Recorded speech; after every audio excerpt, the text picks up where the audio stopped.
शिक्षा के इस यूट्यूब मंच पर आप सभी का स्वागत है। सीटेट सॉल्व्ड सीरीज़ के अंतर्गत आज हम सीटेट 2011 के पेपर 1 के सीडीपी सेक्शन यानी जिसे हम चाइल्ड डेवलपमेंट एंड पेडागोजी कहते हैं उसके 30 सवालों को हल करेंगे। आगामी सीटेट परीक्षाओं की दृष्टि से यह सॉल्व्ड सीरीज़ महत्वपूर्ण है। तो आइए स्टार्ट करते हैं। तो ये रहा पहला सवाल आपके सामने। विकास कभी न समाप्त होने वाली प्रक्रिया है। ये एक स्टेटमेंट दिया गया है यहाँ पर। यह विचार किससे संबंधित है, यानी इस स्टेटमेंट को आपको उसके प्रिंसिपल से या सिद्धांत से रिलेट करना है। आपका पहला ऑप्शन है एकीकरण का सिद्धांत, दूसरा अंतःक्रिया का सिद्धांत, तीसरा अंतःसंबंध का सिद्धांत और चौथा निरंतरता का सिद्धांत। आइए इसको इंग्लिश में देख लेते हैं।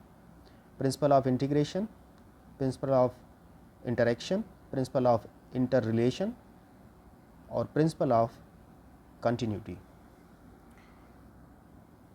इस प्रश्न का संबंध आपके ग्रोथ एंड डेवलपमेंट चैप्टर से है, यानी वृद्धि और विकास से, और ये एक महत्वपूर्ण चैप्टर है और इससे प्रायः 2-3 सवाल परीक्षा में आते रहते हैं। विकास की प्रक्रिया कुछ निश्चित सिद्धांतों का अनुपालन करती है जो कि उसके सामान्य सिद्धांत कहे जाते हैं। तो ये उपयुक्त जो चारों विकल्प हैं वो विकास की प्रक्रिया से ही संबंधित हैं, लेकिन इनमें से एक ऐसा है जो ऊपर दिए गए स्टेटमेंट को डिफाइन करता है, तो वो चीज़ हमें पकड़नी है। तो आइए संक्षेप में हम एक एक सिद्धांत को समझते हैं। पहला है एकीकरण का सिद्धांत। विकास के एकीकरण का सिद्धांत ये कहता है कि विभिन्न अंगों के विकास में परस्पर समन्वय होता है। जैसे एक बच्चा सबसे पहले पूरे अपने शरीर का संचालन करता है, उसके बाद वो विभिन्न अंगों का संचालन शुरू करता है।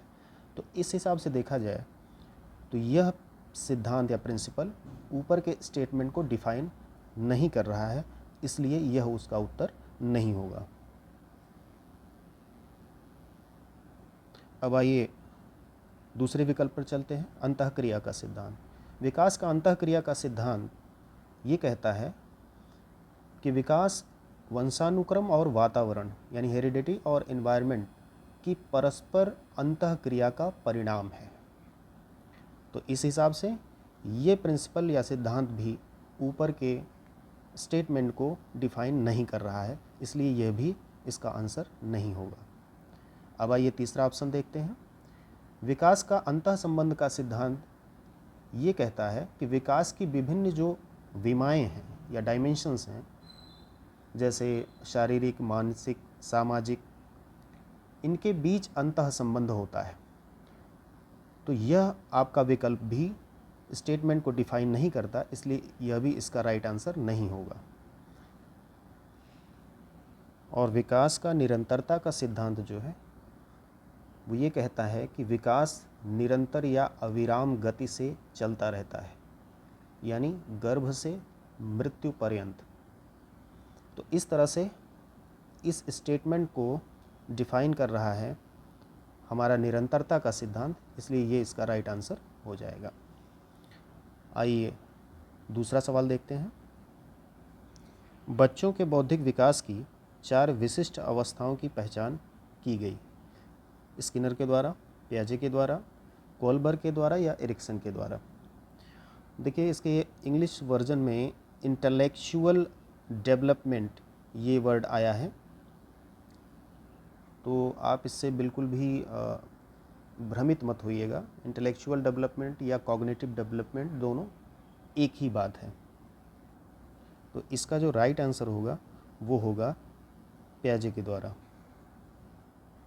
संज्ञानात्मक विकास के क्षेत्र में पियाजे का महत्वपूर्ण योगदान है और यही कारण है कि पियाजे से हर बार करीब 2 से 3 सवाल पूछे जाते हैं, इसलिए ये टॉपिक बहुत महत्वपूर्ण है। पियाजे ने संज्ञानात्मक विकास या बौद्धिक विकास की जो 4 अवस्थाएं बताई हैं वो क्रमशः sensory motor stage, pre operational stage, concrete operational stage और फॉर्मल ऑपरेशनल स्टेज हैं। हिंदी में इसके नाम जैसे संवेदी गामक अवस्था, दूसरी प्राक संक्रियात्मक या पूर्व संक्रियात्मक अवस्था, तीसरी ठोस संक्रिया की अवस्था और चौथी औपचारिक संक्रिया की अवस्था, ये नाम हिंदी में प्रचलित हैं। लेकिन मेरा एक सुझाव आपको यहाँ रहेगा कि आप इनके इंग्लिश टर्म को ही याद रखें, क्योंकि कई बार प्रश्न पत्रों में हिंदी के विभिन्न नामों को लेकर के थोड़ी भ्रम की स्थिति हो जाती है। चूँकि जीन पियाजे का संज्ञानात्मक विकास एक महत्वपूर्ण टॉपिक है इस परीक्षा की दृष्टि से, तो इस सॉल्व्ड सीरीज़ के बाद स्पेशली पियाजे पर एक विस्तृत वीडियो पूरे एक्सप्लेनेशन के साथ आपके सामने लाया जाएगा। अब आइए अन्य विकल्पों को भी देख लेते हैं। स्किनर ने ऑपरेंट कंडीशनिंग थ्योरी दी है जो कि लर्निंग से रिलेटेड है। कोहलबर्ग का मोरल डेवलपमेंट का सिद्धांत है और एरिक्सन ने साइकोसोशल थ्योरी दी है डेवलपमेंट की, यानी मनोसामाजिक विकास। आइए अब नेक्स्ट क्वेश्चन पर चलते हैं। बच्चों की सीखने की प्रक्रिया में माता पिता को कैसी भूमिका निभानी चाहिए? सहानुभूतिपूर्ण, तटस्थ, नकारात्मक या अग्रोन्मुखी? तो देखिए, इस तरह के सवालों को हल करते समय आप एलिमिनेशन मेथड का इस्तेमाल करें, यानी एक एक विकल्प को आप एलिमिनेट करते रहें, हटाते रहें। जैसे यहाँ आप देखें, जो दूसरा ऑप्शन आपका तटस्थ है यानी न्यूट्रल है, इसको आपको फौरी तौर पर रिजेक्ट कर देना होगा, क्योंकि ऐसी कोई भूमिका माता पिता की हो ही नहीं सकती, और या कह लीजिए आपकी होनी ही नहीं चाहिए। तीसरा ऑप्शन भी एलिमिनेट हो जाएगा, यानी नकारात्मक भूमिका, बिल्कुल ये भी नहीं हो सकती। अब आपके पास 2 विकल्प बचे, सहानुभूतिपूर्ण और अग्रोन्मुखी, यानी सिंपैथेटिक और प्रोएक्टिव। अब इस प्रकार की दुविधा की स्थिति में आपको यह समझना पड़ेगा कि सिंपैथी क्या होती है और प्रोएक्टिव क्या होता है।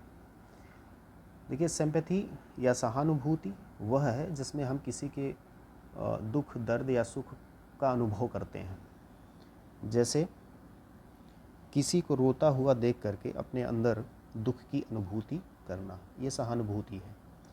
लेकिन क्वेश्चन के कीवर्ड को अगर आप देखें तो ये सीखने की प्रक्रिया, यही इसका कीवर्ड है, जो कि सहानुभूति इस ऑप्शन के साथ रिलेट नहीं हो सकती, क्योंकि सामान्यतः यह देखा गया है कि जो सिंपैथी होती है वो स्वतः स्फूर्त होती है, उसे हमें सीखने की ज़रूरत नहीं पड़ती है। जैसे पैर में कांटा चुभने पर हमें दर्द का एहसास या उसकी अनुभूति स्वतः हो जाती है, दर्द को सीखना नहीं पड़ता है। तो इस तरह से सहानुभूति ऑप्शन भी नहीं होगा, तब इसका राइट आंसर हो जाएगा अग्रोन्मुखी। अब आप इसे भी समझ लें, अग्रोन्मुखी यानी प्रोएक्टिव।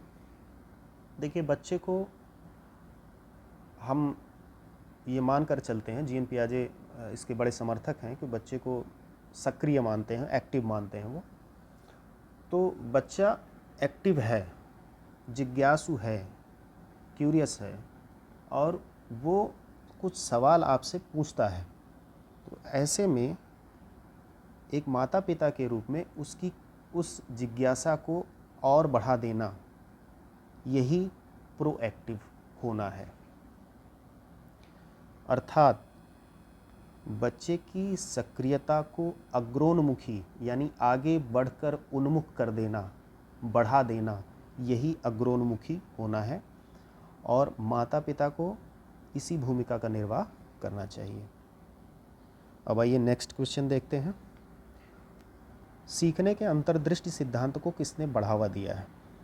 इनसाइट थ्योरी को किसने आगे बढ़ाया? जीन पियाजे, वाइगोत्स्की, गेस्टाल्ट सिद्धांतवादी या पावलोव?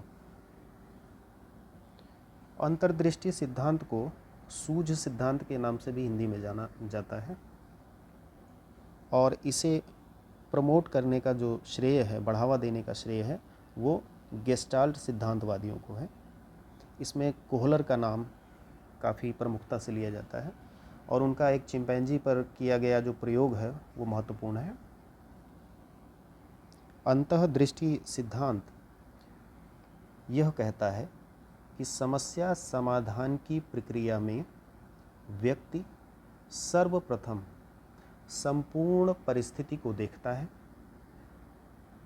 टटोलता है और एक स्थिति ऐसी आती है जब अचानक वह उसका समाधान निकाल लेता है, जैसा कि आप कोहलर के द्वारा चिंपैंजी पर किए गए प्रयोग में देख चुके हैं। अब आइए अन्य विकल्पों को भी देख लेते हैं। जीन पियाजे, इनकी पीछे चर्चा की जा चुकी है।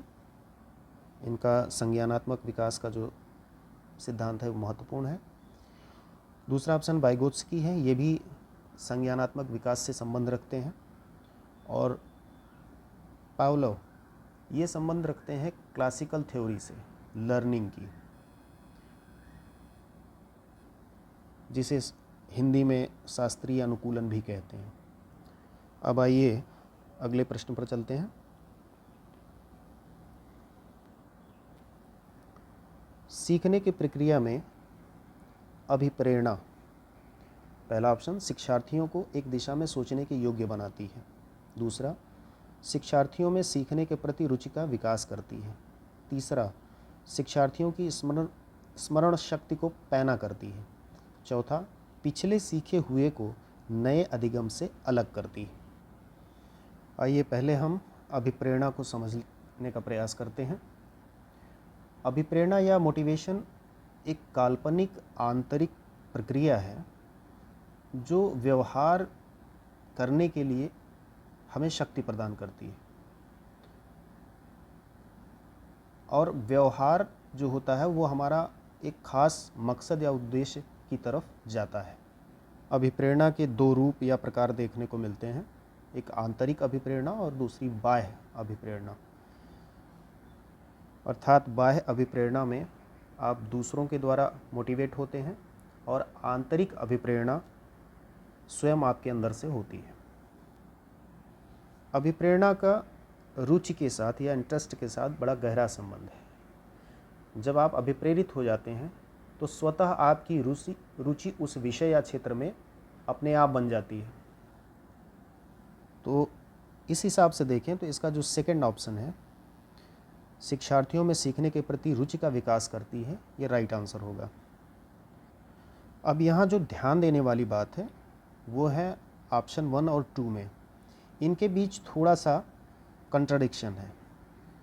क्योंकि अभिप्रेरणा की एक विशेषता है कि वह जब आप अभिप्रेरित हो जाते हैं तो आपका व्यवहार किसी एक खास दिशा की ओर जाता है, यानी आपको खास दिशा में सोचना पड़ता है। तो इस हिसाब से देखा जाए तो शिक्षार्थियों को एक दिशा में सोचने की योग्य बनाती है, ये ऑप्शन भी ठीक है। लेकिन यहाँ मेरा जो आपको सुझाव है वो यह है कि कभी कभी क्या होता है कि पेपर सेटर काफ़ी नज़दीक या कहें कि नज़दीकी विकल्प बना देता है, जैसा कि इस प्रश्न में देखने को मिल रहा है।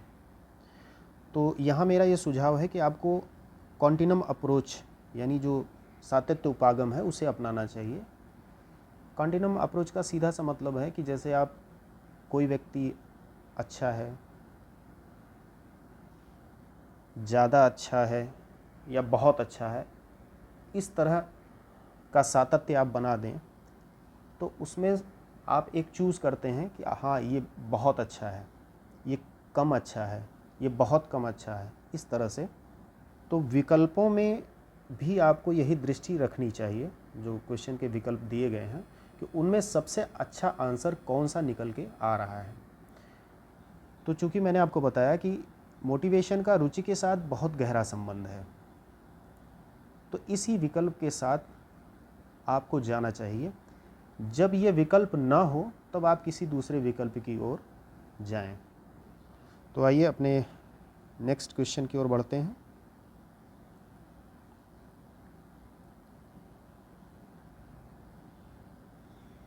निम्न में से कौन सा बुद्धिमान बच्चे का लक्षण नहीं है? पहला ऑप्शन, वह जो अमूर्त रूप से सोचता है यानी एब्स्ट्रैक्ट थिंकिंग करता है। दूसरा, वह जो नए परिवेश में स्वयं को समायोजित कर सकता है। तीसरा, वह जो लंबे निबंधों को बहुत जल्दी रटने की क्षमता रखता है। चौथा, वह जो प्रवाहपूर्ण एवं उचित तरीके से संप्रेषण करने की क्षमता रखता है। तो इसका जो तीसरा ऑप्शन है कि वह जो लंबे निबंधों को बहुत जल्दी रटने की क्षमता रखता है, ठीक है, क्रैम करने की क्षमता रखता है, ये ऑप्शन सही है इसका, यानी यह बुद्धिमान बच्चे का लक्षण नहीं होता। अगला प्रश्न है, वह कौन सा स्थान है जहां बच्चे के संज्ञानात्मक विकास को सबसे बेहतर तरीके से परिभाषित किया जा सकता है?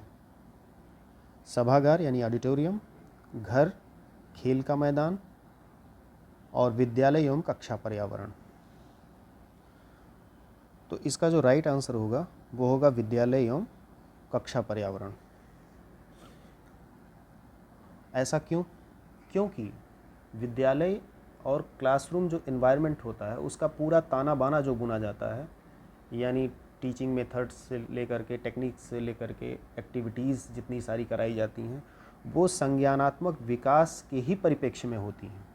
जबकि ऊपर के जो तीनों विकल्प हैं संज्ञानात्मक विकास वहाँ भी होता है, ऐसा नहीं कि नहीं होता है, लेकिन चूँकि आपके जो प्रश्न है उसका जो कीवर्ड है वो ये है कि सबसे बेहतर तरीके से कहाँ परिभाषित किया जा सकता है इसे। तो सबसे बेहतर तरीके से हम स्कूल में और क्लासरूम में ही हम परिभाषित कर सकते हैं, क्योंकि ये आवश्यक नहीं है कि घर पर भी तमाम वो सारी विधियाँ अपनाई जाएं बच्चे के संज्ञानात्मक विकास के परिप्रेक्ष्य में, या ऑडिटोरियम में अपनाई जाएं या खेल के मैदान में अपनाई जाएं, यह आवश्यक नहीं है, जबकि विद्यालय में ये अनिवार्य रूप से होता ही है। अब आइए नेक्स्ट क्वेश्चन की ओर चलते हैं।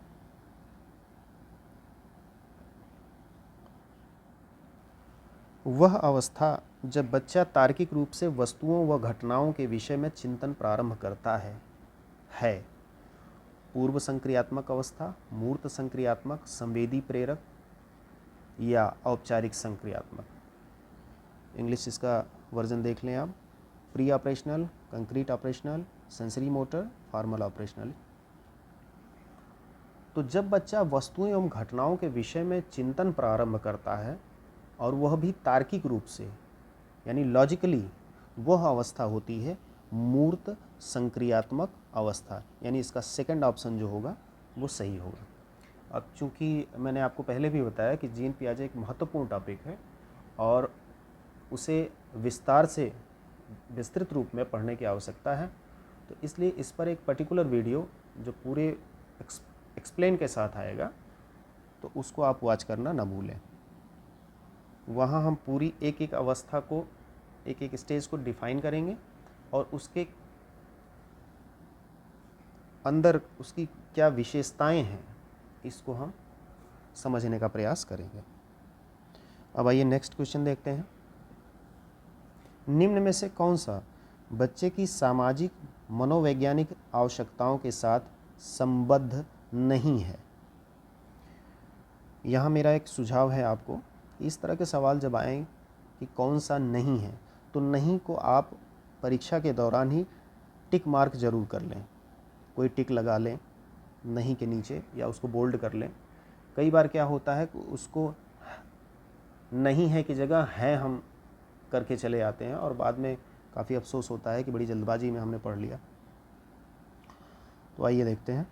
पहला ऑप्शन, शरीर से अपशिष्ट पदार्थों का नियमित रूप से बाहर निकलना। दूसरा, सानिध्य या जिसे संगति हम कहें की आवश्यकता। तीसरा, सामाजिक अनुमोदन अथवा सराहना की आवश्यकता। और चौथा, संवेगात्मक सुरक्षा की आवश्यकता। तो कौन सा सोशल और साइकोलॉजिकल नीड नहीं है। तो जैसा कि नाम से ही स्पष्ट है कि वो नीड या तो सोशल होनी चाहिए, सामाजिक और मनोवैज्ञानिक दोनों भाव उसमें होने चाहिए, यानी वो सोशल भी होनी चाहिए और साइकोलॉजिकल भी होनी चाहिए। तो इस तरह से अगर हम देखें तो जो हमारा पहला विकल्प है, इस शरीर से अपशिष्ट पदार्थों का नियमित रूप से बाहर निकलना, ये हमारी फिजिकल नीड है, ये शारीरिक आवश्यकता है, न कि सामाजिक और मनोवैज्ञानिक। बाकी के ऑप्शंस अगर आप देखें, जैसे सानिध्य की आवश्यकता आपको होती है कि किसी के सानिध्य में आप बैठना, उससे बातचीत करना पसंद करते हैं, या जैसे कि हम कहें कि एक कंपनी चाहिए होती है आपको आपकी फ्रेंड सर्किल है दोस्तों के साथ। तीसरा ऑप्शन भी वही कह रहा है कि सामाजिक अनुमोदन अथवा सराहना की आवश्यकता होती है। हर व्यक्ति सामाजिक अनुमोदन प्राप्त करना चाहता है अथवा सराहना अपने लिए वो चाहता है, तो ये एक सामाजिक मनोवैज्ञानिक आवश्यकता है। और चौथा ऑप्शन संवेगात्मक सुरक्षा की भी हमें आवश्यकता है। तो इस तरह से ये जो पहला विकल्प है वो सामाजिक मनोवैज्ञानिक आवश्यकता के साथ संबद्ध नहीं है। आइए नेक्स्ट क्वेश्चन पर चलते हैं। हमारा 10वां सवाल, निम्न में से कौन सा शिक्षार्थियों में सृजनात्मकता यानी क्रिएटिविटी का पोषण करता है, उसको बढ़ावा देता है? पहला ऑप्शन है विद्यालयी जीवन के प्रारंभ से उपलब्धि के लक्ष्यों पर बल देना। दूसरा ऑप्शन, परीक्षा में अच्छे अंकों के लिए विद्यार्थियों की कोचिंग करना। नहीं होगा, इसको आप पहले ही एलिमिनेट कर दीजिए। प्रश्न को पढ़ते जाइए और उसको एलिमिनेट करते जाइए, हटाते जाइए कौन सा नहीं होगा। कोचिंग करने से सृजनात्मकता का विकास हो जाए, नहीं, संभव नहीं है। सृजनात्मकता का सीधा संबंध मौलिकता से है। जब आप किसी मौलिक विचार या वस्तु का निर्माण करते हैं तो वही आपकी सृजनात्मकता कहलाती है। इस टॉपिक पर भी हम एक अलग से वीडियो बनाने का प्रयास करेंगे। अच्छी शिक्षा के व्यवहारिक मूल्यों के लिए विद्यार्थियों का शिक्षण, यह भी राइट आंसर नहीं होगा। और पहला जो हमारा था कि विद्यालयी जीवन के प्रारंभ से उपलब्धि के लक्ष्यों पर बल देना, देखिए उपलब्धि के लक्ष्यों पर बल देना ये सृजनात्मकता के अंतर्गत नहीं आता है। यानी आपको जैसे मुझे 75% मार्क्स लाने हैं या ये उपलब्धि हासिल करनी है और इसी पर विद्यालयी जीवन से आपको इन्हीं लक्ष्यों पर बल दिया जा रहा है, तो इस लक्ष्य पर बल देने मात्र से यह नहीं कहा जा सकता कि उसमें सृजनात्मकता का विकास हो जाएगा। तो इस तरह से जो हमारा राइट आंसर होगा वो फोर्थ होगा कि प्रत्येक शिक्षार्थी की जन्मजात प्रतिभाओं का पोषण करने एवं प्रश्न करने के अवसर उपलब्ध कराना। और यहीं पर मैं एक जो इम्पॉर्टेंट चीज़ आपको बताऊं कि अवसर उपलब्ध कराना, इस तरह के जब वर्ड्स सीटेट में आएँ तो आप इस प्रश्न पर विचार करें और इसको टिक करने का प्रयास करें, इसको सही मानने का प्रयास करें, क्योंकि प्रायः ये देखा गया है कि इस तरह की चीज़ें जैसे अवसर उपलब्ध कराना, ये विकल्प प्रायः सही हुआ करते हैं। तो एक ये ट्रिक मैंने आपको बताई है, एक आइडिया बताया है कि अगर मान लीजिए कोई विकल्प नहीं भी समझ में आ रहा है और वहाँ ये लिखा हुआ है कि यह अवसर उपलब्ध कराना, तो आपको उस विकल्प के साथ जाना चाहिए। आइए 11वां प्रश्न देखते हैं। प्रश्न है, मन का मानचित्रण संबंधित है? पहला ऑप्शन, मन का चित्र बनाने से। दूसरा, मन की क्रियाशीलता पर अनुसंधान से। तीसरा, बोध या समझ बढ़ाने की तकनीक से। और चौथा, साहसिक कार्यों की क्रिया योजना से। प्रश्न महत्वपूर्ण है, तो आइए हम इसे समझने का प्रयास करते हैं कि मन का मानचित्रण यानी माइंड मैपिंग क्या होती है और कैसे काम करती है। मान लीजिए आप मेरे पास बैठे हों और मैं आपसे कहूं कि यह आप कल्पना कीजिए कि आप अपने घर पे खड़े हैं, तो वहाँ जो कुछ और जैसा आप देख रहे हैं उसका वर्णन कीजिए। ये सवाल मैं आपसे करूं। तो ऐसा करते समय आप वस्तुतः उस घटना की या दृश्य की एक दृश्य प्रतिमा, एक विजुअल इमेज बनाते हैं अपने ब्रेन में। जैसे लग रहा हो कि आप एक चित्र देख रहे हैं, यानी कि यहाँ पर आप मन की आँखों से एक चित्र देखने का प्रयास अपने घर का कर रहे हैं, और इसी विजुअल इमेज के आधार पर आप अपने घर का वर्णन आगे चल करके करते हैं। एक और उदाहरण के रूप में इसे समझा जा सकता है कि जब आपने भूगोल विषय पढ़ा होगा, तब आपने भौतिक मानचित्र या फिजिकल मैप में कुछ स्थान दर्शाए होंगे, और जब आप परीक्षा में गए होंगे और वहाँ भी आपको ये स्थान दर्शाने पड़े होंगे, तब आपने उसी विजुअल इमेज का उपयोग वहाँ पर किया था। तो इस तरह से आप मानसिक प्रतिमाओं का निर्माण और उसका उपयोग करते रहते हैं। तो इस तरह से हम देखें तो प्रतिमा या इमेज संवेदी अनुभवों का एक मानस चित्रण होती है, और इसका उपयोग वस्तुओं के, स्थानों के या घटनाओं के बारे में चिंतन करने में किया जाता है। यदि संक्षेप में कहा जाए तो माइंड मैप किसी विचार या अवधारणा को प्रस्तुत करने का एक ग्राफिकल वे है, या कहें कि चित्रमय तरीका है, जो कि उस पर्टिकुलर अवधारणा की संरचना क्या है उसकी जानकारी में मदद करता है, उसके बेहतर विश्लेषण में मदद करता है आदि। माइंड मैप में जानकारी को इस तरह से संरचित या स्ट्रक्चर्ड किया जाता है कि यह दर्शाता है कि मस्तिष्क वास्तव में कैसे काम करता है। तो आशा है कि आप माइंड मैप, विजुअल इमेज, इन बातों को आप समझ गए होंगे। तो इस तरह से इसका जो राइट आंसर होगा वो ऑप्शन नंबर 2 होगा, यानी मन की क्रियाशीलता पर अनुसंधान से संबंधित है माइंड मैपिंग या मन का मानचित्रण।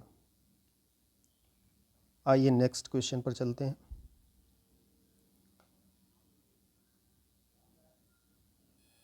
नेक्स्ट क्वेश्चन पर जाने से पहले मैं सोच रहा हूँ कि एक चीज़ और आपको, जो ये माइंड मैपिंग है उसके बाद उसका जो ग्राफिकल वे है वो थोड़ा सा आपको यहाँ पर ड्रा करके बता दूँ।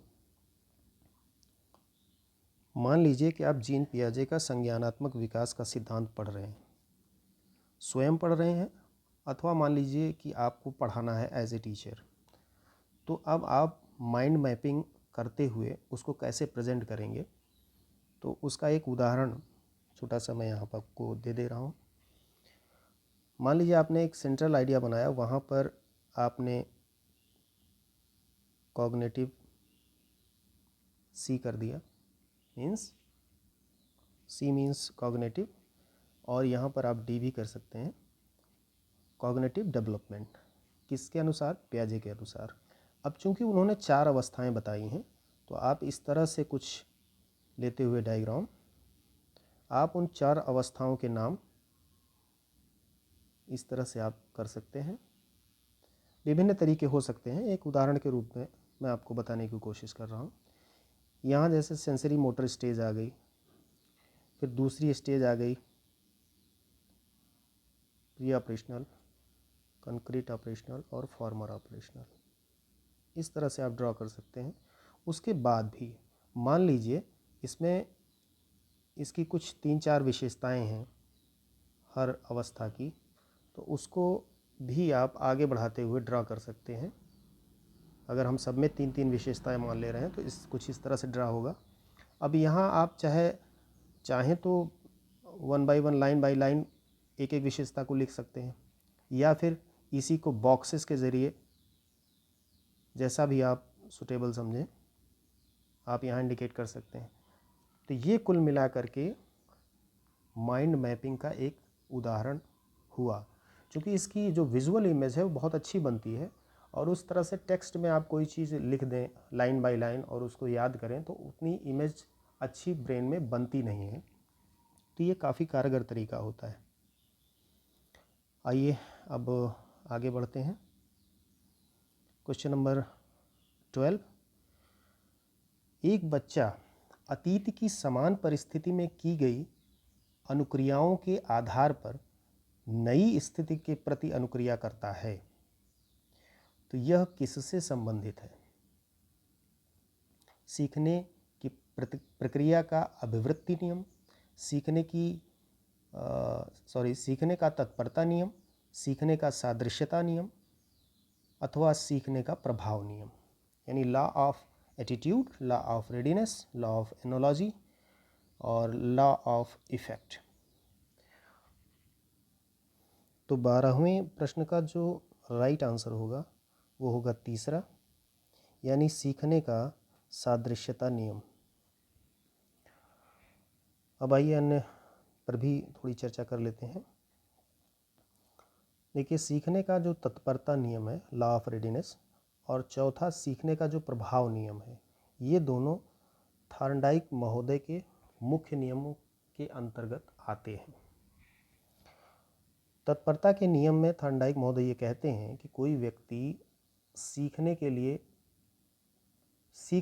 तभी सकता है जब वो सीखने के लिए तत्पर हो।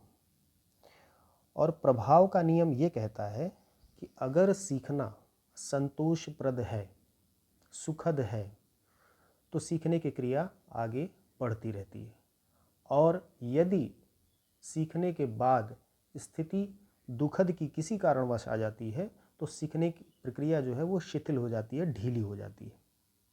तो थॉर्नडाइक महोदय ने 3 अपने मुख्य नियम दिए हैं, और ये चूँकि प्रश्न जो है वो अधिगम या लर्निंग या हम कहें सीखना इस चैप्टर से रिलेटेड है, तो 3 नियम उन्होंने अपने ट्रायल एंड एरर मेथड के तहत या थ्योरी के तहत दिए, जिसमें तत्परता का नियम, अभ्यास का नियम और प्रभाव का नियम शामिल है। 5 उन्होंने गौड़ नियम दिए, जिसमें से कि जो आपका राइट आंसर है यानी सादृश्यता का नियम वह भी शामिल है।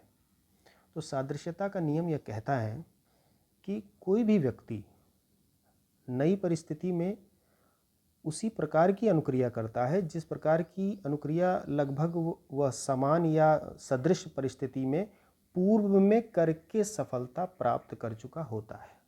यानी अगर पूर्व में आपने सेम कंडीशन में सफलता पाई है और आगे चल करके उसी तरह की परिस्थितियां फिर आ रही हैं, तो इस बात की प्रबल संभावना होती है कि वहाँ भी आप सफल होंगे और वही अनुक्रिया आप करेंगे। ठीक है, आगे चलते हैं। क्वेश्चन नंबर 13, विशेष रूप से प्राथमिक स्तर पर विद्यार्थियों की सीखने संबंधी समस्याओं को संबोधित करने का सबसे बेहतर तरीका है। पहला, सरल और रोचक पाठ्य वस्तुओं का प्रयोग करना। दूसरा, कहानी कथन पद्धति का प्रयोग करना। तीसरा, अक्षमता के अनुरूप विभिन्न शिक्षण पद्धतियों का प्रयोग करना। और चौथा, महंगी और चमकदार सहायक सामग्री का प्रयोग करना। अब यहाँ भी आपको एलिमिनेशन मेथड अपनाना पड़ेगा। एक एक उत्तर को आप काटते जाइए, एक एक विकल्प को आप काटते जाइए और सही उत्तर की आप पहचान कीजिए। तो महंगी और चमकदार सामग्री का प्रयोग ये नहीं होगा, बिल्कुल भी नहीं होगा।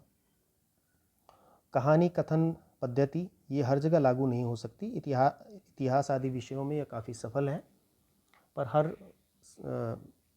सीखने संबंधी हर समस्या जो कि विभिन्न सब्जेक्ट से रिलेटेड होगी, वहाँ हम स्टोरी टेलिंग मेथड को नहीं ला सकते। स्पेशली मैथ्स वगैरह में देखें तो 2 ऑप्शन हमारे एलिमिनेट हो गए, 2 और बचे। पहला है सरल और रोचक पाठ्य वस्तुओं का प्रयोग करना। ठीक है, लेकिन जब ये कह रहे हैं कि कीवर्ड्स आप पकड़िए, सबसे बेहतर, और अगर आपके पास अब 2 विकल्प बचे तो इसमें क्या लगता है आपको कि सबसे बेहतर क्या है?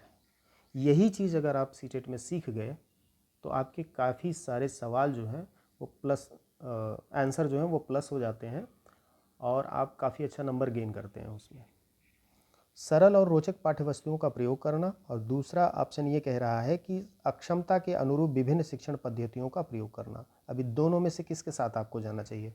बिल्कुल आप यहाँ पर कॉन्टिन्यूम अप्रोच के साथ आइए। क्यों आइए? क्योंकि जो पहला आपका विकल्प है सरल और रोचक पाठ्यवस्तु का प्रयोग ये सबसे बेहतर नहीं हो सकता। सबसे बेहतर ये हो सकता है कि अक्षमता के अनुरूप विभिन्न शिक्षण पद्धतियों का हम प्रयोग करें। ये ज़्यादा अच्छा आंसर है उसका। तो तीसरे विकल्प के साथ आप जाइए, ये राइट आंसर है इसका। आगे बढ़ते हैं। क्वेश्चन नंबर 14, विशेष आवश्यकता वाले बच्चों को शिक्षा उपलब्ध कराई जानी चाहिए। पहला, विशेष विद्यालयों में। दूसरा, विशेष विद्यालयों में विशेष शिक्षकों द्वारा।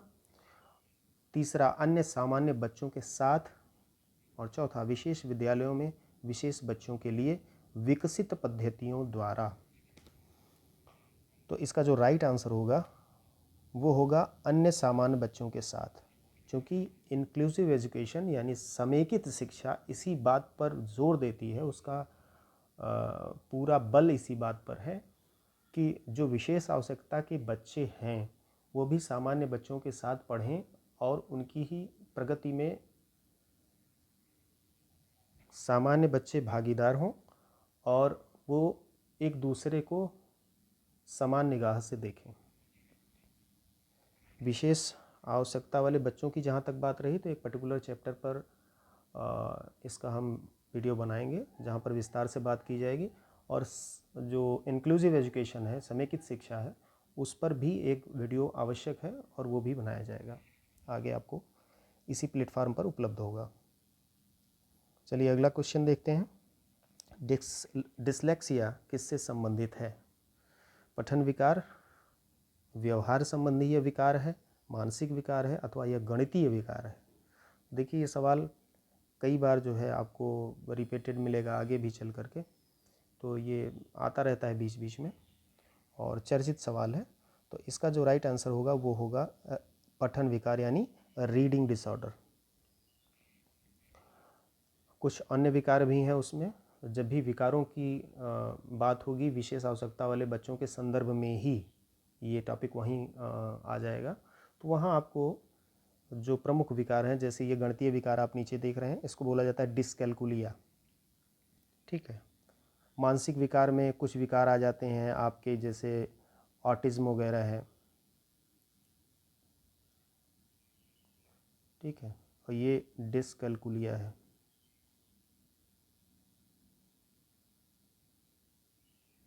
तो वहाँ इसकी चर्चा विस्तार से की जाएगी। फिलहाल इसका राइट आंसर है पठन विकार या रीडिंग डिसऑर्डर। आइए आगे बढ़ते हैं। क्वेश्चन नंबर 16, प्रतिभाशाली होने का संकेत नहीं है, यानी आप ये कह सकते हैं कौन सा प्रतिभाशाली होने का संकेत नहीं है? फर्स्ट ऑप्शन है अभिव्यक्ति में नवीनता, दूसरा जिज्ञासा, तीसरा सृजनात्मक विचार, और चौथा दूसरों के साथ झगड़ना। तो बिल्कुल इजी क्वेश्चन है और इसको आंख मूंद करके किया जा सकता है। दूसरों के साथ झगड़ना या प्रतिभाशाली होने का संकेत नहीं है, बाकी के तीन जो हैं वो प्रतिभाशाली होने के संकेत हैं, यानी अभिव्यक्ति में नवीनता, जिज्ञासा और सृजनात्मक विचार। आगे बढ़ते हैं।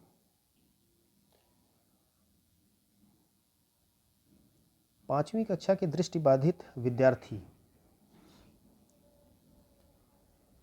उनके साथ कैसा व्यवहार होना चाहिए, इसकी बात विकल्पों में की जा रही है। तो 5वीं कक्षा के दृष्टिबाधित विद्यार्थी के साथ कक्षा में सामान्य रूप से व्यवहार किया जाना चाहिए और श्रव्य सीडी के माध्यम से सहायता उपलब्ध कराई जानी चाहिए, अथवा उसके साथ कक्षा में विशेष व्यवहार किया जाना चाहिए, अथवा उसको, थर्ड ऑप्शन, उसको निचले स्तर के कार्य की छूट मिलनी चाहिए। चौथा, उसके माता पिता और मित्रों द्वारा उसे दैनिक कार्यों को करने में सहायता दी जानी चाहिए। अब यहाँ भी सबसे बेस्ट आंसर आपको खोज करके निकालना है, एक एक ऑप्शन को एलिमिनेट करते हुए। लेकिन प्रश्न का जो कीवर्ड रहता है, किसी भी क्वेश्चन का जो कीवर्ड रहता है, उसको सबसे पहले पकड़ने की ज़रूरत है। अब यहाँ बात की जा रही है कि वो बच्चा दृष्टिबाधित है। ठीक है, तो मुख्य समस्या उसकी देखने से संबंधित है, विजुअलिटी उसकी लो है। तो उसके साथ जो पहला ऑप्शन है ये ज़्यादा परफेक्ट होगा कि उसके साथ कक्षा में सामान्य रूप से व्यवहार किया जाए, जैसा कि इंक्लूसिव एजुकेशन कहती है। ये चीज़ आप ध्यान रखिएगा। और दूसरी चीज़ उसमें उन्होंने जोड़ दी है कि उसको जो ऑडियो सीडी है, क्योंकि वो देखने में कमज़ोर है बच्चा, दृष्टि उसकी कमज़ोर है, तो वो सुनने में ठीक है, और उसको श्रव्य सीडी के माध्यम से आप उस विषय का ज्ञान या उस विषय को आप सिखा सकते हैं। बाकी के ऑप्शन आपके बिल्कुल एलिमिनेट हो जाएंगे। क्यों हो जाएंगे वो भी मैं आपको बता दे रहा हूँ।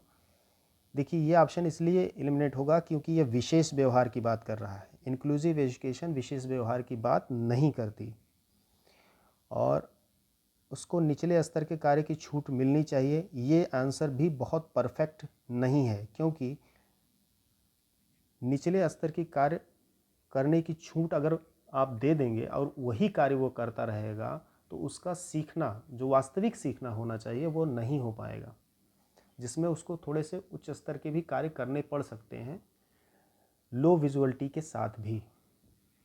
तो ये बहुत अच्छा आंसर नहीं है, माने इन सभी चारों में। चौथा, उसके माता पिता और मित्रों द्वारा उसे दैनिक कार्यों को करने में सहायता की जानी चाहिए। ये भी नहीं होगा। क्यों? क्योंकि इस तरह से तो एक तरह की, मान लीजिए कि वो बैसाखी हो जाएंगे उसके लिए, ठीक है। अगर वो उनको सहायक के रूप में देखने लगेगा और हर चीज़ के लिए वो डिपेंड हो जाएगा अपने माता पिता या मित्रों पर, तो ये ऑप्शन भी बिल्कुल नहीं होगा। तो इसका राइट आंसर जो है वो ऑप्शन नंबर 1 है। चलिए आगे देखते हैं। Question number 18। क्वेश्चन नंबर 18, निम्न में से कौन से कथन को सीखने की प्रक्रिया की विशेषता नहीं मानना चाहिए? पहला, सीखना लक्ष्योन्मुखी होता है। दूसरा, अनधिगम यानी अनलर्निंग भी सीखने की प्रक्रिया है। तीसरा, शैक्षिक संस्थान ही एकमात्र स्थान है जहां अधिगम प्राप्त होता है। चौथा, सीखना एक व्यापक प्रक्रिया है। तो ये भी बहुत ही इजी क्वेश्चन है। अगर आप देखें तो नहीं मानना चाहिए है, तो इसका राइट आंसर आपका 3rd हो जाएगा कि शैक्षिक संस्थान ही एकमात्र स्थान है जहां अधिगम प्राप्त होता है। क्यों भाई? अनौपचारिक शिक्षा हमें नहीं मिलती, घर पे हमें कुछ अधिगम नहीं हो पाता, सीखना हमारा नहीं हो पाता। तो और यही एक आपको आइडिया या कह लीजिए वो ट्रिक बता दें कि आप कभी भी सीटेट में अगर इस तरह की चीज़ें आएँ, एकमात्र या केवल, इस तरह की शब्दावली का प्रयोग किया जाए, तो उन विकल्पों को, अगर वो नहीं में हैं, आप सवाल में नहीं के रूप में पूछे गए हैं, तो उन्हीं को चूज़ करना चाहिए आपको, और वही आंसर राइट होता है। तो ध्यान रखिएगा, केवल, एकमात्र आदि शब्दों को पकड़ने का प्रयास कीजिएगा। अब आइए अन्य विकल्पों को भी देख लेते हैं। सीखना लक्ष्योन्मुखी होता है, बिल्कुल सही है। हम कोई लक्ष्य रख करके ही किसी चीज़ को सीखते हैं। अनधिगम भी सीखने की प्रक्रिया है, ये भी आप जानते रहिए। ये महत्वपूर्ण लाइन आई है इसमें, ऑप्शन आया है इसमें कि अनधिगम यानी न सीखना भी सीखने की प्रक्रिया है। इसको एक उदाहरण के रूप में बताएं तो जैसे स्मरण और विस्मरण का टॉपिक आता है, तो उसमें भी ये बात आती है कि कई बातों का विस्मरण भी स्मरण को बढ़ावा देता है, मेमोरी को हमारे तेज करता है। जो अनावश्यक बातें हैं उनका विस्मरण तो होना ही चाहिए, तभी तो स्मरण जो होगा वो प्रबल होगा। स्टोरेज में, हमारे जो ब्रेन का स्टोरेज है, अगर वहाँ पर जो बातें काम की नहीं हैं वो भी पड़ी हुई हैं, तो स्मरण करने में, आपको याद करने में फिर कठिनाई का सामना करना पड़ता है किसी चीज़ को। तो इस तरह से यहाँ भी, यानी अनधिगम यानी जो चीज़ सीखने योग्य नहीं है, उसको न सीखना भी सीखने की प्रक्रिया में सहायक हो जाता है। और 4th ऑप्शन, सीखना एक व्यापक प्रक्रिया है, ये बिल्कुल मानी हुई बात है। चलिए अब आगे चलते हैं। क्वेश्चन नंबर 19, सीखना समृद्ध हो सकता है यदि शिक्षक विभिन्न प्रकार के व्याख्यान और स्पष्टीकरण का प्रयोग करें। दूसरा, कक्षा में आवधिक परीक्षाओं पर अपेक्षित ध्यान दिया जाए। तीसरा, वास्तविक दुनिया से उदाहरणों को कक्षा में लाया जाए जिसमें विद्यार्थी एक दूसरे से अंतःक्रिया करें और शिक्षक उस प्रक्रिया को सुगम बनाए। देखिए, पढ़ने से ही लग गया कि तीसरा ऑप्शन हमारा राइट है, लेकिन हम चौथा ऑप्शन भी पढ़ लेते हैं। कक्षा में अधिक से अधिक शिक्षण सामग्री का प्रयोग किया जाए। तो बिल्कुल पढ़ने से ही लग गया कि ये थर्ड ऑप्शन इसका सही है। ध्यान देने वाली बात ये है यहाँ पर कि ये जो वर्ड आ रहा है अंतःक्रिया, इस तरह का विकल्प अगर आपको मिले तो वो ज़्यादातर राइट होता है। इस चीज़ को आप याद रखिएगा, ठीक है। इंटरेक्शन चूँकि शिक्षा के नज़रिए से या सीखने के नज़रिए से हम कहें, लर्निंग के पर्सपेक्टिव से बहुत ही इम्पॉर्टेंट चीज़ है, ठीक। इंटरेक्शन चाहे वो स्टूडेंट टीचर का हो या उनके बच्चे के पेरेंट्स का और बच्चे का हो, अंतःक्रिया होनी चाहिए और चलती रहनी चाहिए। सीखना तभी सुगम हो पाता है और अच्छे से हो पाता है। बाकी विकल्प फौरी तौर पर रिजेक्ट करने के काबिल हैं। जैसे पहला, शिक्षक विभिन्न प्रकार के व्याख्यान और स्पष्टीकरण का प्रयोग करें। बिल्कुल नहीं। कक्षा में आवधिक परीक्षाएं यानी मतलब एक पीरियोडिक टाइम पर टेस्ट लिए जाएं, तो इससे भी सीखना समृद्ध नहीं होता है। परीक्षाओं को हमेशा इग्नोर कीजिएगा सीखने के संदर्भ में, ये विकल्प बनाया जाता है प्रायः। इसलिए हमारी इस सॉल्व्ड सीरीज़ का जो एक मकसद है वो ये भी है कि आपको बीच बीच में ये टिप्स देना कि ज़रूरी चीज़ें किस तरह से सीखी जाएं और ऑप्शंस को किस तरह से एलिमिनेट किया जाए, उनको दूर किया जाए, खारिज किया जाए। चौथा ऑप्शन, कक्षा में अधिक से अधिक शिक्षण सामग्री का प्रयोग किया जाए, ये भी एलिमिनेट हो जाएगा। चलिए क्वेश्चन नंबर 20 देखते हैं। आकलन को उपयोगी और रोचक प्रक्रिया बनाने के लिए किसके प्रति सचेत होना चाहिए? एक टीचर के रूप में आपको अगर आकलन उपयोगी और रोचक बनाना है तो किसके प्रति आप सचेत रहेंगे? शैक्षिक और सह-शैक्षिक क्षेत्रों में यानी स्कोलेस्टिक एंड जो स्कोलेटिक्स बाउंड्रीज है उनके बारे में जानकारी प्राप्त करने के लिए आप विविध तरीकों का प्रयोग करेंगे। दूसरा, प्रतिपुष्टि यानी फीडबैक देने के लिए तकनीकी भाषा का प्रयोग करना। तीसरा, अलग अलग विद्यार्थियों में तुलनात्मक अध्ययन करना या तुलना करना। चौथा, विद्यार्थियों को बुद्धिमान या औसत शिक्षार्थी की उपाधि देना।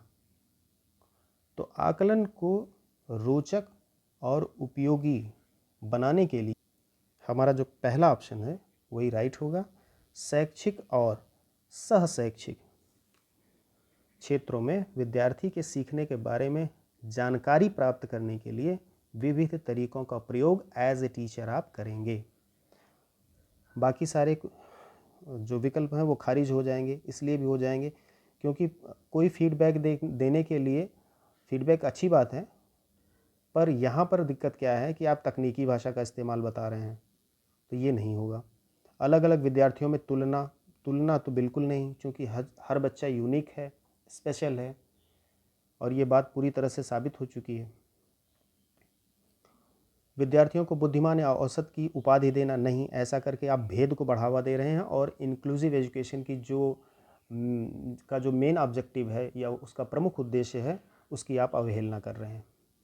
तो इस तरह से पहला ऑप्शन आपका राइट हो जाएगा। अब आइए अगले क्वेश्चन पर चलते हैं। क्वेश्चन नंबर 21 ये कह रहा है कि एक शिक्षक अपने लोकतांत्रिक स्वभाव के कारण विद्यार्थियों को पूरी कक्षा में कहीं भी बैठने की अनुमति देता है। कुछ शिक्षार्थी एक साथ बैठते हैं और चर्चा करते हैं या सामूहिक पठन करते हैं। कुछ चुपचाप बैठकर अपने आप पढ़ते हैं। एक अभिभावक को यह पसंद नहीं आता। इस स्थिति से निपटने का निम्न में से कौन सा तरीका सबसे बेहतर हो सकता है? यानी सबसे बेहतर तरीके पर आपको विचार करना है। ये पॉइंट बिल्कुल याद रखिएगा, इसका सबसे बेहतर होना चाहिए वो। तो पहला है, अभिभावकों को शिक्षक पर विश्वास व्यक्त करना चाहिए और शिक्षक के साथ समस्या पर चर्चा करनी चाहिए। हाँ, ये अच्छी बात है, लेकिन आगे अन्य विकल्प भी हम देख लेते हैं। अभिभावकों को उस विद्यालय से अपने बच्चों को निकाल लेना चाहिए। जी नहीं, ये समस्या का समाधान नहीं है। अभिभावकों को प्रधानाचार्य से शिक्षक की शिकायत, बिल्कुल नहीं। ऐसे ऑप्शन शिकायत उकायत वाले कभी मत आप टच करिएगा राइट आंसर के लिए, ठीक है। और निकाल लेना जैसे, ये अगर इसी तरह से मिलता जुलता कोई सवाल आ जाए और उसमें निकाल लेना, शिकायत करना आदि हो, तो आप बिल्कुल फौरी तौर पर उन विकल्पों को सीटेट में खारिज कर दीजिए। चौथा ऑप्शन, अभिभावकों को प्रधानाचार्य से अनुरोध करना चाहिए कि वे उनके बच्चे का अनुभाग बदल दें। क्या यही समस्या का समाधान है कि आपका सेक्शन बदल जाए तो सारी समस्याएं समाप्त हो जाएंगी? नहीं। तो पहला ऑप्शन हमारा राइट हो गया कि अभिभावक शिक्षक पर पहली बात तो विश्वास व्यक्त करें और शिक्षक के साथ समस्या पर चर्चा करें। आगे बढ़ते हैं। क्वेश्चन नंबर 22 ये कह रहा है कि प्राथमिक स्तर पर एक शिक्षक में निम्न में से किसे सबसे महत्वपूर्ण विशेषता मानना चाहिए? ध्यान दीजिएगा, प्राथमिक स्तर की बात हो रही है यहाँ पर, और क्या कौन सी बात हो रही है? सबसे महत्वपूर्ण विशेषता की बात हो रही है। ये आपके दो कीवर्ड इसमें बन रहे हैं। पहला ऑप्शन है शिक्षण पद्धतियों और विषयों के ज्ञान में दक्षता। दूसरा ऑप्शन है अतिमानक भाषा में पढ़ाने में दक्षता। तो इसको आप देखते ही बिल्कुल खारिज करिए। अतिमानक भाषा मतलब इतनी स्टैंडर्ड आप क्लिष्ट भाषा का यूज़ करेंगे प्राइमरी लेवल पर,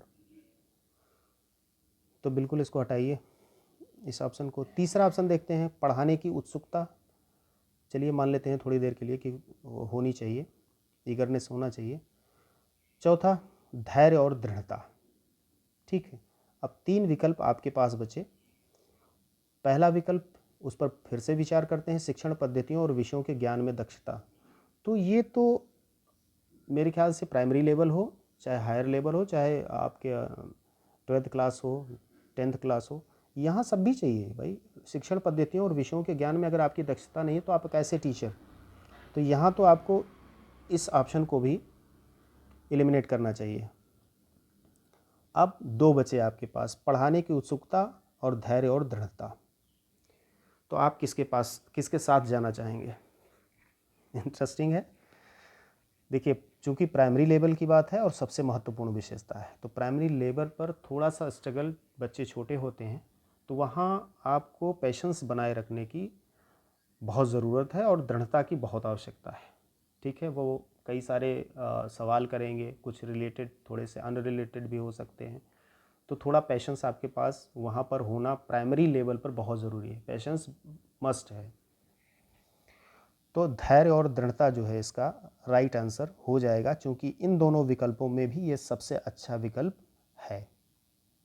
ठीक, आइए आगे बढ़ते हैं। क्वेश्चन नंबर 23 ये कह रहा है कि को एक अभिप्रेरित शिक्षण का संकेतक माना जाता है। यानी किसको एक अभिप्रेरित शिक्षण का संकेतक माना जाता है? Is considered a sign of motivated teaching. यानी आपके क्लासरूम में आप सपोज करें कि आप एक टीचर हैं और आप पढ़ा रहे हैं, कोई व्यक्ति बाहर से आया, गार्जियन भी हो सकता है वो पेरेंट्स का, वो कैसे जान जाएगा कि आपका जो शिक्षण उस समय चल रहा है वो अभिप्रेरित शिक्षण यानी मोटिवेटेड टीचिंग है, हो रही है अथवा नहीं? उसका संकेत क्या होगा, कैसे वो जानेगा? तो इसका सबसे बढ़िया जो संकेत होता है इन चारों विकल्पों में, वो हो जाता है आपका पहला विकल्प, यानी विद्यार्थियों द्वारा प्रश्न पूछना। ठीक है, बिल्कुल फौरी तौर पर देखने से ही लग गया चारों विकल्पों को, मैंने पढ़ा नहीं लेकिन देखते ही लग गया। कक्षा में सॉरी, कक्षा में एकदम खामोशी, ये विकल्प बिल्कुल भी किसी भी क्लासरूम के अभिप्रेरित शिक्षण का संकेतक नहीं है। अधिकतम उपस्थिति इससे नहीं माना जा सकता कि हाँ बहुत मोटिवेटेड क्लास है। और शिक्षक द्वारा दिया गया उपचारात्मक कार्य बिल्कुल नहीं। उपचारात्मक कार्य और इसी के साथ साथ एक टर्म जो निदान का या डायग्नोसिस का आता है, उस पर हम चर्चा करेंगे कि डायग्नोसिस और रेमेडी कैसे होती है एक पर्टिकुलर टॉपिक पर, तो वहाँ उसको विस्तार से हम बताएंगे। आइए आगे बढ़ते हैं।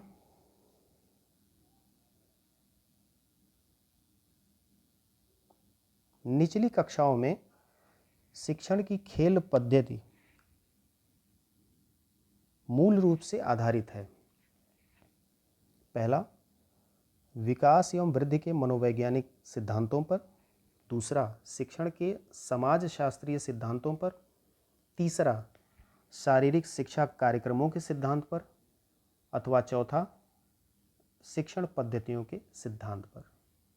ठीक, तो निचली कक्षाओं में यानी जो लोअर क्लासेस हमारी जो हैं, जहाँ प्ले स्कूल के नाम से जिसको हम जानते हैं, उनकी बात यहाँ हो रही है। तो जो वहाँ खेल पद्धति अपनाई जाती है वो मूल रूप से किस बात की ओर इशारा करती है कि आखिर वो क्यों अपनाई जाती है, यही आपका प्रश्न है। तो विकास और वृद्धि के मनोवैज्ञानिक सिद्धांत पर आधारित होने के कारण यह खेल पद्धति मूल रूप से अपनाई जाती है। तो इसका फर्स्ट ऑप्शन जो है वो राइट है।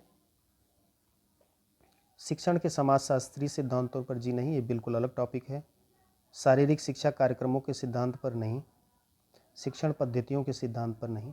ये विकास और वृद्धि का जब आप चैप्टर पढ़ेंगे, ग्रोथ और डेवलपमेंट का, तो जो वहाँ पर उनके मनोवैज्ञानिक सिद्धांत आएंगे, जब उनकी चर्चा की जाएगी तो वहाँ से आपको बिल्कुल क्लियर हो जाएगा कि ये कहना क्या चाह रहे हैं, क्यों खेल पद्धति को ये इस्तेमाल कर रहे हैं। तो उस पर जब एक वीडियो आपका पर्टिकुलर बनेगा तो वहाँ इस बात की चर्चा विस्तार से होगी। आइए आगे बढ़ते हैं। क्वेश्चन नंबर 25, शिक्षा के क्षेत्र में पाठ्यचर्या शब्दावली, इंग्लिश वर्जन इसका देख लीजिएगा, कैरिकुलम। तो पाठ्यचर्या शब्दावली किसकी ओर संकेत करती है? पहला, मूल्यांकन प्रक्रिया की ओर। दूसरा, कक्षा में प्रयुक्त की जाने वाली पाठ्य सामग्री।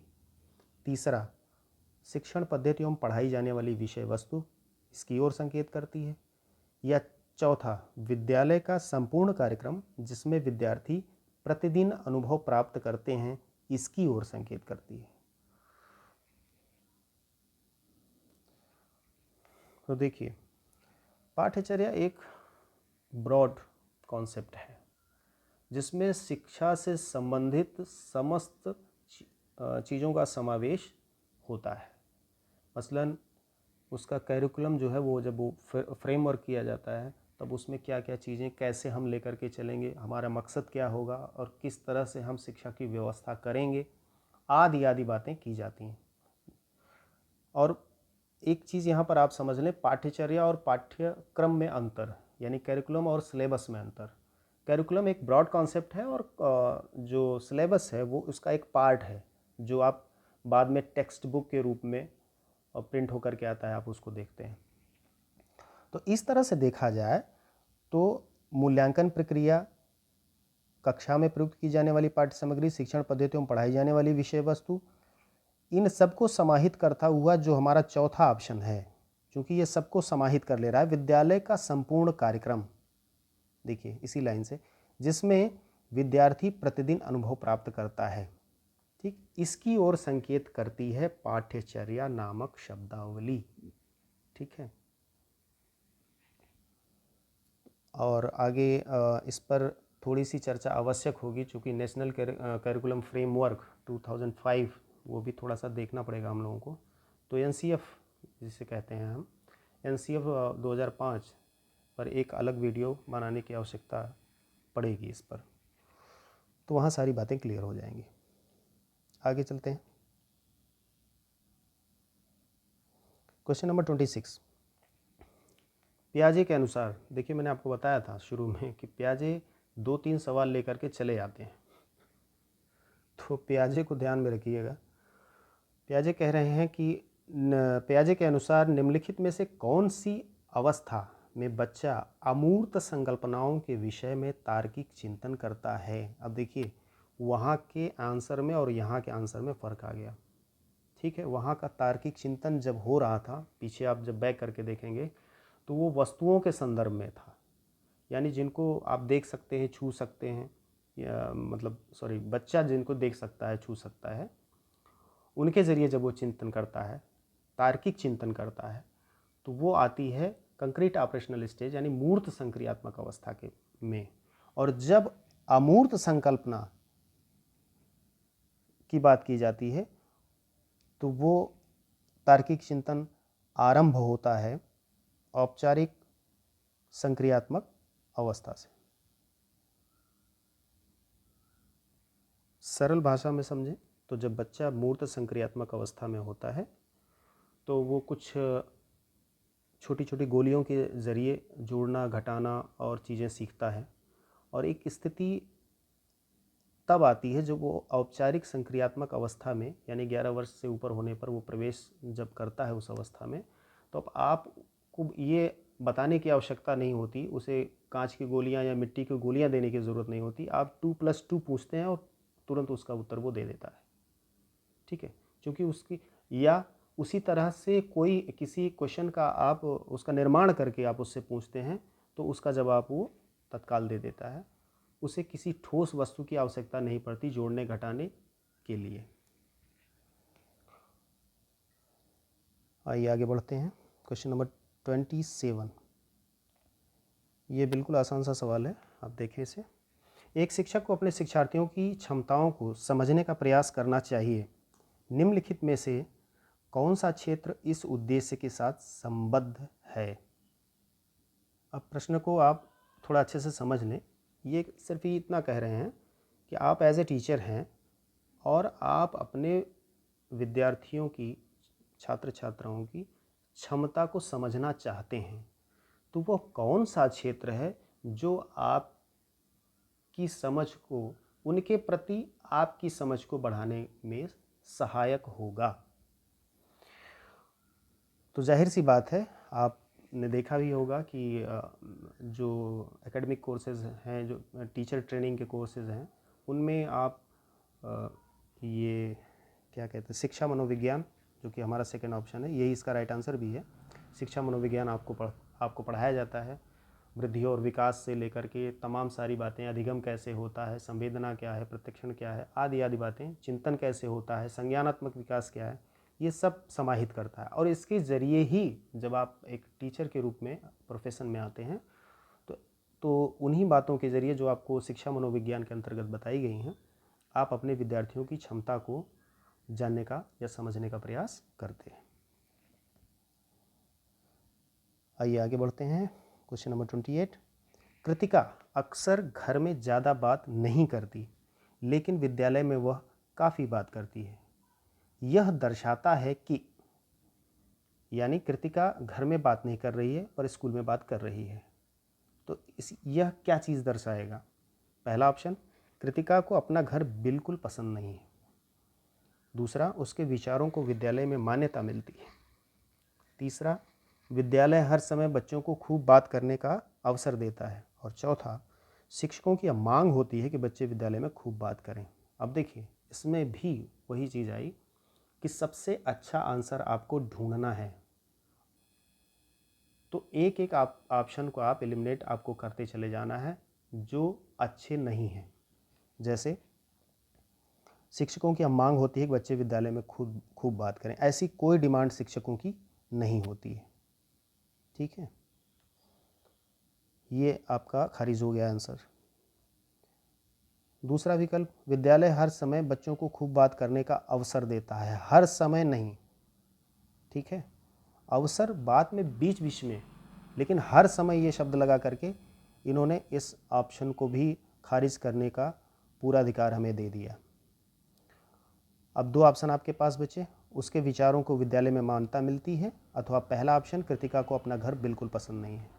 जहाँ तक मैं समझता हूँ, आप अब तक अपने निर्णय पर पहुँच चुके होंगे इस वीडियो को देखते समय कि आपको सेकंड ऑप्शन के साथ जाना चाहिए, ये काफ़ी अच्छा सुनने में ही लग रहा है। अगर मैं कहूँ तो अगर विचारों को आपके मान्यता मिलती है तभी तो आप कहीं ज़्यादा बात करते हैं, किसी से काफ़ी क्लोज होते हैं।